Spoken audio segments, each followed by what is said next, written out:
সেনাবাহিনী দিয়ে আমাদের আন্দোলন দমিয়ে রাখতে পারবেন না। আমরা বৈষম্যমূলক দেশ গঠন করব ইনশাআল্লাহ। প্রতিনিধি বা উপদেষ্টা মহল থেকে কেউ না আসলে আমাদের এই আন্দোলন চলমান থাকবে, আন্দোলন চলবে। আপনি পুলিশ সেনাবাহিনী দিয়ে আমাদের আন্দোলন দমিয়ে রাখতে পারবেন না। আপনি পুলিশ সেনাবাহিনী দিয়ে আমাদের আন্দোলন দমিয়ে রাখতে পারবেন না। আমরা বৈষম্যমূলক দেশ গঠন করব ইনশাআল্লাহ।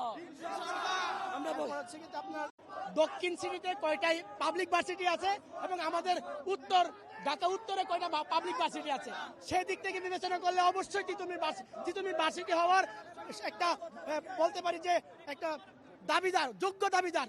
কারণ উত্তরে ঢাকা উত্তরে কিন্তু একটা পাবলিক ভার্সিটি না, এবং তার বিপরীতে কিন্তু দক্ষিণে অনেকগুলো পাবলিক ভার্সিটি আছে। সেক্ষেত্রে আমরা তিতুমির ভার্সিটি দাবি করতেই পারি এবং এটা যৌক্তিক দাবি। সবাই না, প্রথমত হচ্ছে যে আমাদের এই আন্দোলনটা দীর্ঘ 27 বছরের আন্দোলন চলমান, এখনো পর্যন্ত চলমান। কিন্তু এই 27 বছরের মধ্যে আমরা বিভিন্নভাবে রাজপথে নেমেছি এবং শেষ পর্যায়ে আমরা কিছুদিন আগে গণস্বাক্ষরের মাধ্যমে আমরা মন্ত্রণালয়ে আমাদের গণস্বাক্ষরের যে চার্ট সেটা আমরা পাঠাইছি।